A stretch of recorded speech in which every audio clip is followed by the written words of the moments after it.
Thymus, thyroid, pancreatic. Ano yun? Pancreatic island. So these are different heart models. Of course, they have the same parts. But since they are different models and they're just models, so... Huwag lang malulobad, my God.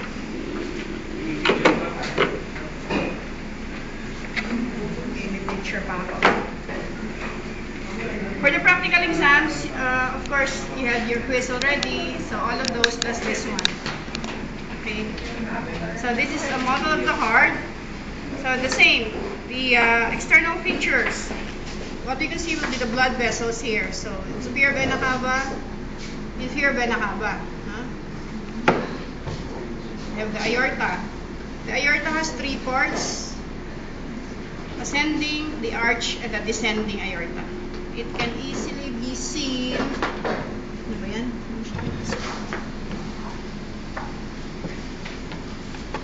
Dito pala. Kita siya dito. Kasi mahaba na. So, ascending, going up, then the arch, and then descending aorta. So, you have the three major vessels here. It's very important. Although, sa ano pa tayo sa blood vessels? So, we have the brachiocephalic artery or brachiocephalic trunk, left common carotid artery, and the left subclavian artery. So here is my favorite model of the heart kasi ang dami. So yung red, para siya, yung ng arteries, it's the right and the left portion. So pag gumanon, ito yung right brachiocephalic artery, left common carotid artery sa middle, left subclavian. Bakit ganito? Kasi marami pa. Right common carotid na to. Superior vena cava, inferior vena cava. Pulmonary trunk. Here, pulmonary trunk ito. Pagdating sa likod, ayun, may letters pa, no? Talagang favorite ito model na to. Ayan. Pulmonary veins. 4. Pulmonary arteries. If it says specific, then this one is the left pulmonary artery. It's the right pulmonary artery.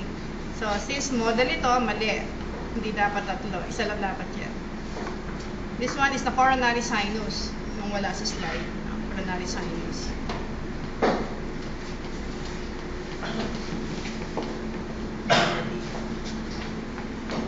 It's the same here.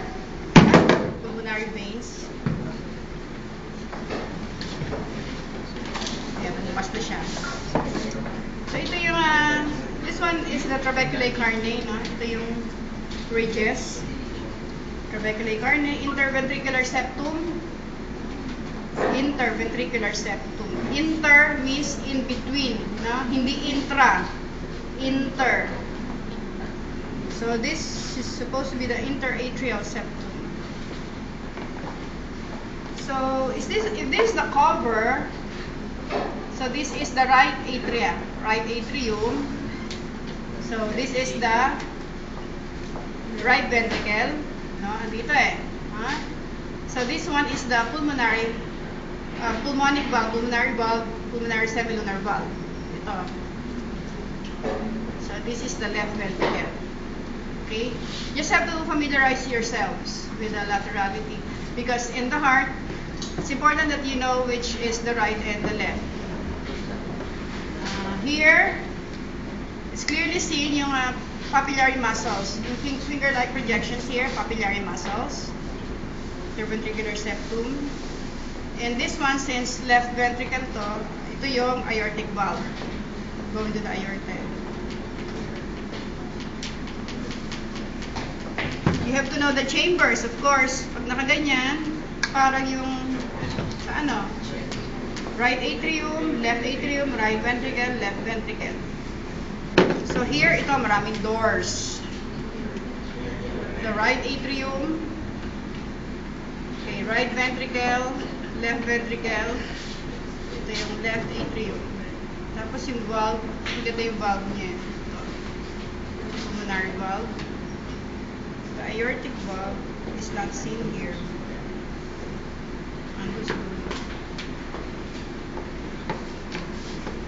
Ito, this one is interesting. Although pangit yung mga to. Kasi square yung base niya. You can see also, ay nawala na siya. Before it has chordate tendinae here eh. Nawala na. But then this is supposed to be the valve, so tricuspid, bicuspid, right.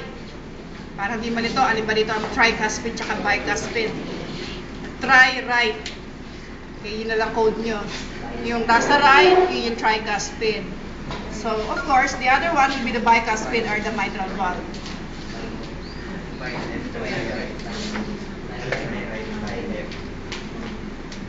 Nakalbo na. Wala na yung chordate tendinae. So, ito, napakasimple lang. So, yun lang naman yung parts na, yeah. The arteries. Right coronary artery, ayan, number 20 pa eh. The left coronary artery, circumflex. Hindi kita rin. Ito. Ayun, circumflex artery. Okay, ilang naman. Ilang ang parts ng heart at pala picture. The myocardium. Left ventricle. So you can see it's very thick. Maybe this one is the cause of death. Kasi sobrang kapal ng ano. That means the heart is working too much. Left ventricle. So this is how it looks like. So, aorta. May number naman eh. Dito, makikita niya. The right atrium. The aorta. You know that the size of the heart is the size of your clenched fist. The size of the heart. So, maliit yung ano, ito, dito lang malaki-laki yung heart ko. Okay? So, the other, ayun, ito, may picture ko ng chordate tendinae. Ayan, maganda. Okay? So, yung kita rito. Chordate tendinae and the tricuspid. I think, tama, tricuspid valve. And the papillary muscles here. Okay, for today, yun lang gagawin natin ha, aral lang. Wala na tayong quiz dito because it will be included in your midterm practical exams as